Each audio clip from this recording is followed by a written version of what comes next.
Hello everyone. आज शुरू करेंगे अपना नया चैप्टर बाल गोविंद भगत। लेखक हैं राम वृक्ष बेनीपुरी जी। तो याद रखिएगा, दुनिया में जितने भी वृक्ष हैं ईश्वर की देन है। तो ईश्वर के स्वरूप को राम भी मानते हैं, राम वृक्ष। ठीक है, बेनीपुरी अपने आप याद आ जाएगा। लेकिन कभी कभी बच्चे बेनीपुरी को भी भूल जाते हैं, भेलपुरी, पानीपुरी, कुछ ऐसा उनके दिमाग में घूमता रहता है। तो याद रखिएगा, राम वृक्ष बेनीपुरी। इसके प्रमुख बिंदु पर बात करेंगे, की पॉइंट्स पर बात करेंगे। ठीक है, सबसे पहले जो आपका चैप्टर है उसमें बाल गोविंद भगत के बारे में बताया गया है। उनका इंट्रो दिया गया है, शुरू में ही उनके व्यक्तित्व के बारे में बताया है।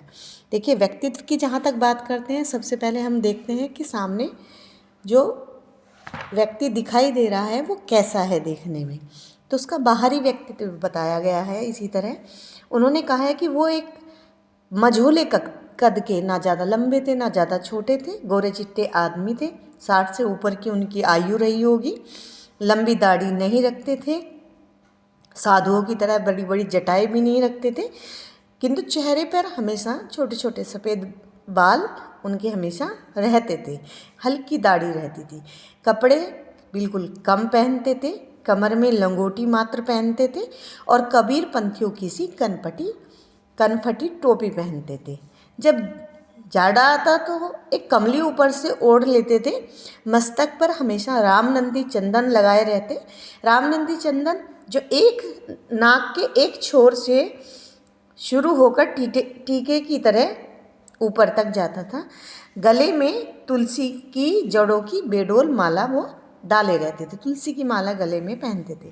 तो ये था उनका, जब पहली दृष्टि में उनको देखें तो उनका जो है व्यक्तित्व दिखाई देता था। तो अब तक जितना मैंने बताया तो उससे हमें लगता है कि ये एक साधु की पहचान है। बाल गोविंद भगत एक साधु थे, क्योंकि साधु लोग ही कम कपड़े पहनते हैं। ठीक है, चंदन वगैरह लगा के रखते हैं, तुलसी की माला पहनते हैं, लेकिन वो साधु नहीं थे, गृहस्थ थे। ठीक है, उन गृहस्थ किस लिए कैसे कह सकते हैं? क्योंकि उनका परिवार था, उनका बेटा और बहू थे। एक बेटा एक बहू, खेती बाड़ी भी थी और घर परिवार भी था, मकान भी था। तो जिनके पास ये सब होते हैं, अपने परिवार के साथ रहते हैं, तो उनको साधु तो नहीं कह सकते। अगर आपसे पूछा जाए क्या वे साधु थे या गृहस्थ थे, तो आप लोग क्या कहेंगे कि साधु जैसा व्यक्तित्व होने के बावजूद भी वो एक गृहस्थ थे। गृहस्थ किस लिए थे? क्योंकि परिवार था। अब नेक्स्ट पॉइंट जो मैंने लिखा हुआ है वो है कबीरपंथी विचारधारा। देखिए, कबीरपंथी सोच के थे, कबीर को अपना साहब मानते थे, अपना गुरु मानते थे। ठीक है, और साधु की परिभाषाओं पर भी वो खरे उतरते थे। कैसे? कबीर को साहब मानते, उन्हीं के गीत गाते, कभी झूठ नहीं बोलते थे, सबसे खरा व्यवहार करते थे। ठीक है, खामखा झगड़ा मोल नहीं लेते थे, बिना पूछे किसी की वस्तु को छूते तक नहीं थे और सब नियमों का बारीकी से पालन करते थे। वो मानते थे कि जीवन में उनकी जितनी भी चीज़ें हैं वो सब कबीर की दी हुई है, साहब की दी हुई है। तो उनके खेत में भी जो कुछ पैदावार होती वो कमर पर लाद कर, सिर पर लाद कर उसको ले जाते साहब के दरबार में। ठीक है, जो कबीर मठ थे उसमें ले जाते और भेंट स्वरूप वहाँ पर दे देते थे। बदले में प्रसाद स्वरूप जो उन्हें वापस मिलता, उससे वो अपना गुजारा चलाते थे। तो अब यहाँ पर एक क्वेश्चन बनता है कि किस प्रकार हमें पता लगता है बाल गोविंद भगत कबीर के भक्त थे, कबीर को अपना साहब मानते थे। भाई, पहला पॉइंट तो हो गया, कबीर को साहब मानते थे। दूसरा पॉइंट ये हो गया, अभी आपने देखा उनके पहनावे में भी रामनंदी चंदन लगाना, कबीरपंथी टोपी पहनना, और उसके बाद कभी झूठ ना बोलना, उनके गीत गाना, उनके जो कबीर मठ था, कबीरपंथी मठ पर अपना पैदावार जो भी उनके खेत में होती थी उसको ले जाना और भेंट स्वरूप दे देना और प्रसाद स्वरूप जो भी मिलता उससे गुजारा करना। ठीक है, तो वो कबीर के दिखाए हुए रास्ते पर हमेशा चलते थे। उसके बाद हमने पॉइंट बनाया है आषाढ़ भादो कार्तिक में गाने का समय। देखिए, जैसा कि अभी बताया गया है कि बाल गोविंद भगत कबीर के गीत गाते थे, तो वो अलग अलग मौसम में, अलग अलग ऋतु में, अलग अलग समय में गाते थे। आषाढ़, जिसको हम बरसात का पहला महीना मानते हैं, आषाढ़ से बारिश शुरू हो जाती है। तो आषाढ़ के समय में कब गाते थे? जब गाते थे जब खेतों में रोपनी हो रही होती। रोपनी, जब धान की फसल रोपी जाती थी। धान के भरे खेतों में जब बच्चे उछल रहे होते थे, औरतें कलेवा लेकर पहुँचती, कलेवा यानी नाश्ता लेकर जाती थी। आसमान, क्योंकि बारिश का पहला महीना, इसलिए आसमान में बादल घिरे रहते थे, धूप का नाम नहीं, ठंडी पुरवाई चलती रहती। और बाल गोविंद भगत भी खेतों में समूचा शरीर कीचड़ में लिथड़े हुए खेत में रोपनी करते रहते। उनकी उंगलियां एक एक धान के पौधे को खेत में पंक्तिबद्ध करती रहती। तब उनकी कंठ से जो गीत निकलते, ऐसा लगता था कुछ तो आसपास के लोगों तक जा रहे हैं शब्द। धीमे गाते, कभी कभी लय को इतना तेज कर देते कि स्वर जो है स्वर्ग की ओर जा रहे हो, ऐसा प्रतीत होता था। और लोग उनके संगीत से, उनके गीत से इतना प्रभावित होते थे कि जो महिलाएं हैं, जो कलेवा लेकर आई है, जो नाश्ता लेकर आई हैं, वो भी गाने लगती। बच्चे खेलते हुए झूमने लगते। और जो हलवाए हैं, हलवाए कहते हैं जो हल चला रहे होते हैं लोग, तो उनके पैर भी संगीत के ताल में उठने लगते। ठीक है, ऐसा था बाल गोविंद भगत के संगीत का जादू। तो ये स्टेटमेंट पे क्वेश्चन आ सकता है, बाल गोविंद भगत के संगीत का जादू लोगों पर कैसे काम करता था। ठीक है, फिर आगे मैंने दिया है भादो। भादो में कब गाते थे? जब मूसलाधार बारिश खत्म हो जाती, बिजली की आवाज़ गरज होते हुए भी जो बाल गोविंद भगत जब रात को गाते थे, उनकी आवाज़ अलग ही सुनाई देती। झिल्ली की झनकार, झिल्ली यानी जो झिंगुर होते हैं, दादुर यानी जो मेंढक होते हैं, उनकी टर सब कुछ शोर होता चारों तरफ, लेकिन वो अपनी खंजड़ी बजाते, खंजड़ी लेकर वो गाते थे। खंजड़ी जो डिमक डिमक करके बजाते और अपने गाने गाते रहते थे। यानी रात को भादों के महीने में गाते, जब बारिश होकर थम जाती थी। कार्तिक के समय में अब सर्दियाँ शुरू हो जाती है। कार्तिक का महीना जब दिवाली आती है, तो जब से सर्दियाँ शुरू हो जाती हैं, तो फागुन के महीने तक वो सुबह सुबह गाते थे। सुबह सुबह कब गाते थे?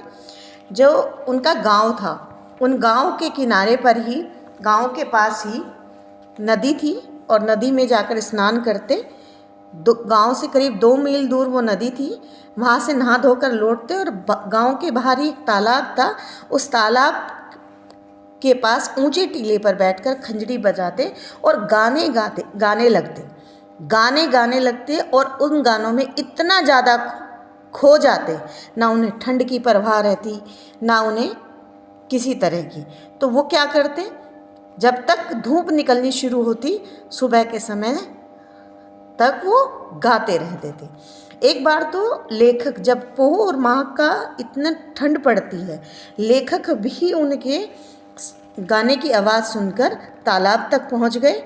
जब कपकपा देने वाली गर्मी ठंड थी, उस समय बाल गोविंद भगत लगातार गाए जा रहे थे, और इतने वो खो चुके थे गायन में, इतने मस्त हो चुके थे कि इतनी ठंड में भी उनके मस्तिष्क से श्रम बिंदु यानी पसीने टपक रहे थे। ठीक है, अब बात करते हैं गर्मियों में। गर्मियों में कब गाते थे? शाम के समय, जब उमस भरी शाम होती थी, तो उस समय वो गाते अपने आंगन में आसन जमा बैठते। कुछ उनके संगीत प्रेमी भी आ जाते। खंजड़िया और करतालों की भरमार हो जाती। खंजड़िया जैसे बाल गोविंद भगत के पास खंजड़ी थी, तो उनके जो संगीत प्रेमी थे वो भी खंजड़िया लेकर आते थे, तो वो भी उनके साथ में गाते थे और नाचते थे। तो अगला पॉइंट है हमारा, मन तन पर हावी हो जाता।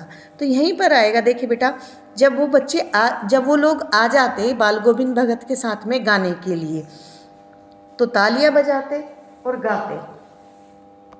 एक समय ऐसा आता जब बाल गोविंद भगत बीच में, और उनकी जो प्रेमी मंडली थी, वो चारों तरफ घूम घूम कर नाचती। तो जब वो नाचने लगते, तब मन तन पर हावी हो जाता। देखिए, जो नृत्य उनके मन में हो रहा है, जो भक्ति उनके मन में हो रही है, अब वो उनके तन पर हावी हो गई। यानी पहले वो गा रहे थे, तालियां बजा रहे थे, अब वो नाचने लगे। ठीक है, एक लय में सारे के सारे नृत्यशील हो गए और सारा आंगन संगीत से ओतप्रोत हो गया। अगला हमारा पॉइंट है बेटा, बहुत इंपॉर्टेंट क्वेश्चन है, भगत की संगीत साधना का चरम उत्कर्ष। जैसा कि हमने शुरू में बताया, उनके एक बेटा और एक बहू थी। बेटा जो था वो बहुत कमज़ोर सा, बोदा सा था। बाल गोविंद भगत का मानना था कि ऐसे बच्चे को ज़्यादा निगरानी और प्यार की ज़रूरत होती है। तो बड़ी ही खुशी से अपने बेटे की शादी करी थी।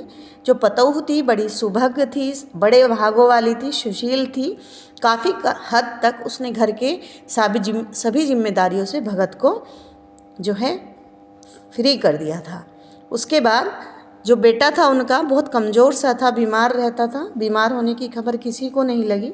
एक दिन पता चला, लेखक को भी सुनने में आया कि बाल गोविंद भगत का बेटा मर गया है।